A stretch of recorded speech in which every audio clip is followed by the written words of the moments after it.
Salut, on commence une nouvelle année sur notre chaîne YouTube avec une nouvelle équipe. Donc moi c'est Riyad et voici les autres. Salut, moi c'est Samuel. Moi je m'appelle Arnaud. Salut les gens, moi c'est Mathias. Et moi c'est Victor. Nous avons tous été un jour ou l'autre exposés au concept de la lumière bleue. Il est même garanti que vous y êtes exposés en nous regardant dans cette vidéo. C'est un terme relativement simple qui cache pourtant une réalité très complexe. Difficile de prendre en compte tous les impacts de la lumière bleue sur nos yeux et sur notre santé, car ces effets ne sont pas immédiats. Pourtant, de plus en plus d'études scientifiques mettent en avant les dangers de ce phénomène encore trop peu discuté.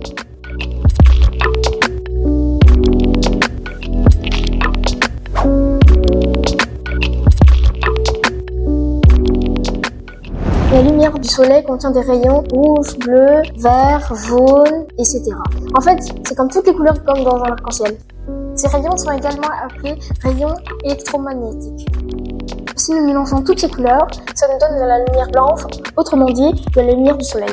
La lumière bleue est partout autour de nous, même dans la lumière du soleil. Elle est donc pas forcément nocive. La couleur de la lumière bleue change tout au long de la journée, mais pas comme sur un écran. C'est une différence fondamentale entre la lumière des écrans et la lumière du soleil. Quelques chiffres. D'après une étude Nord, nous passerons en moyenne plus de 27 années de notre vie en ligne. D'après une étude d'Ipsos, le temps passé sur Internet des enfants de 1 à 6 ans a presque triplé en 10 ans. La lumière bleue est 15 fois plus nocive que les UV. Certaines études montrent que nous passons plus de 6 heures sur les écrans alors que les effets néfastes commencent à se faire sentir après 2 heures d'exposition.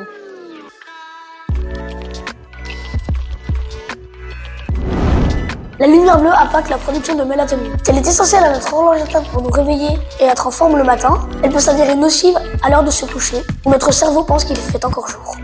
Elle aide à maintenir un équilibre énergétique tout au long de la journée. Mais surtout, la lumière bleue naturelle du matin abaisse le niveau de mélatonine, ce qui nous permet de nous réveiller naturellement. Le soir, la production de mélatonine augmente et nous permet de nous endormir paisiblement. Si on regarde trop les écrans, notre corps ne sait plus à quelle heure il doit s'endormir. When you look too much to blue light, you can have an injury on your eye, and when you have it, there's no way back. Research concludes that there is a link between attention problems and hyperactivity and the expansion of blue light for the young kids. We need to protect the little kids from overexposition of the blue light and screens. We also need to protect so much as possible tablets and smartphones away from babies. Pire encore, les recherches commencent à nous montrer que la lumière bleue peut être à l'origine de certaines maladies très graves comme le cancer, le diabète, les maladies cardiaques, l'obésité.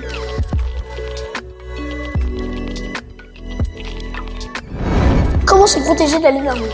Et est-ce que ça marche vraiment? La première règle, c'est de rester à une bonne distance des écrans. Suivre la règle des 20, 20, 20. Prendre une pause toutes les 20 minutes de 20 secondes et regarder quelque chose au loin à 20 pieds, c'est-à-dire 6 mètres. Régler la luminosité des appareils. Avant de dormir, vous n'allez pas mettre la luminosité de votre téléphone sur très fort, ça, parce que ça va vous abîmer les yeux.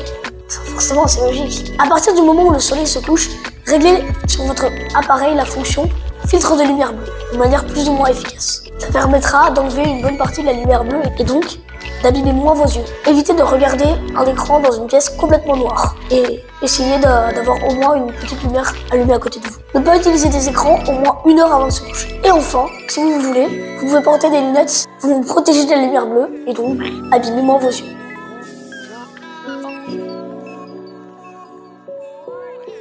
We do so much research and still we don't know the perfect impact of the blue light. But at all, from the first research, it is totally bad.